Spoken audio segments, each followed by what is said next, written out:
हिमाचल प्रदेश की राज्यसभा सीट को लेकर कई तरह की चर्चाएं जो है वो हो रही है। सबसे पहले मैं प्रदेश के माननीय मुख्यमंत्री से सिर्फ इतना जानना चाहता हूं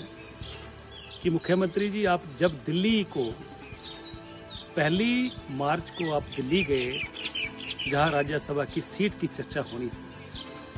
और 2 मार्च को आपने अपना टूर प्रोग्राम जारी किया जिसमें 4 बजे शाम को आप दिल्ली से हिमाचल सदन से शिमला के लिए रवाना टूर में दिखाए गए, और रात को शाम को आप दिल्ली से शिमला नहीं पहुंचे। प्रदेश की सारी जनता चिंतित थी, हम लोग भी चिंतित थे कि प्रदेश के हमारे मुख्यमंत्री, लोकप्रिय मुख्यमंत्री कहाँ गुम हो गए, क्योंकि आप मुख्यमंत्री होने के नाते, सरकार के मुखिया होने के नाते प्रदेश की सबको चिंता होती है, और आपने सीधा हिमाचल सदन से निकलकर शिमला आने की बजाय टूर प्रोग्राम कैंसिल ना करके सीधा आप रेडिसन होटल में चले गए जहां 411 नंबर में आप रुके, जिसकी तफ्तीश जो है जांच हमने करी कि आखिर मुख्यमंत्री 24 घंटे कहां घूम रहे। हम सिर्फ इतना पूछना चाहते हैं कि बिना टूर प्रोग्राम जारी किए, टूर प्रोग्राम शिमला का दिखा के बिना कैंसिल किए, आप जो रेडिसन होटल में वहां पर दिल्ली में रुके, तो 24 घंटे में कौन आपको मिलने के लिए आए? क्या जो दुबई में डील हुई थी, क्या उसकी डिलीवरी रेडिसन होटल में हुई? और रेडिसन में होटल में हुई तो क्या वो डिलीवरी जो है वह कहीं दिल्ली में ही और दिल्ली में जो है उसकी और आगे डिलीवरी हो गई?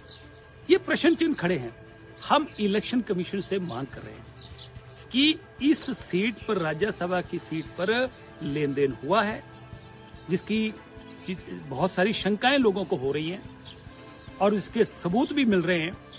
इसलिए इलेक्शन कमीशन जो है वो तुरंत प्रभाव से इस इलेक्शन को रोके। वहीं पर दूसरी तरफ मुख्यमंत्री ने और कांग्रेस के बड़े नेताओं ने ये बात कही कि हमने एक साधारण कार्यकर्ता को जो है वो राज्यसभा की सीट दी। तो क्या साधारण कार्यकर्ता कांग्रेस में, जिनकी संपत्ति जो एफिडेविट जो है वो एसेट्स तो दिखाए गए हैं, वो 22 करोड़ 43 लाख 16,880 रुपए के दिखाए गए हैं, जिसकी लगभग 22.5 करोड़ की संपत्ति दिखाई गई है, जिसमें 16 करोड़ 64 लाख 86,590 रुपए की मात्र एफडीज हैं, और इसके अलावा 5,68,000 का कैश जो दिखाया गया है। तो क्या अगर कांग्रेस पार्टी में साधारण कार्यकर्ता 22 करोड़ रुपया दिखा रहे हैं, बाकी जो दिखाया नहीं गया है और जो इधर उधर है वो अलग है, तो साधारण कार्यकर्ता 22-23 करोड़ की संपत्ति के मालिक होते हैं, तो खास कार्यकर्ता कितने के होते हैं? और इसके अलावा जो खास के बाद नेता लोग आ जाते हैं, उनकी श्रेणी क्या आती है? तीसरा प्रश्न मैं इसलिए कह रहा हूं कि इलेक्शन कमीशन को इसलिए भी कैंसिल करना चाहिए कि जहां इतनी बड़ी शंकाएं पैदा हो रही हैं, इसके अलावा जो इन्होंने एफिडेविट दिया है जिसमें प्रॉपर्टी शो की है, जिसमें जो है 9,36,485 रुपए का जो डिफरेंस है वो इनकी वाइफ के टोटल में एफिडेविट में दिखाया गया। क्या जो इलेक्शन कमीशन ने नियुक्त किए अधिकारी इस राज्यसभा सीट के लिए, क्या उन्होंने एफिडेविट चेक नहीं किया? इसके लिए जो इन्होंने जो हिंदू अनडिवाइडेड फैमिली के तहत जो टोटल एसेट्स दिखाई हैं उसमें आगे 0 लगा दिया है, और इसके अलावा जो उनकी अपनी संपत्ति है जो दिखाई गई उसमें भी टोटल में 99 लाख रुपए का वो एफिडेविट में जो है वो फर्क दिखाया जा रहा है। तो एफिडेविट जो है वो तो it's now in public domain.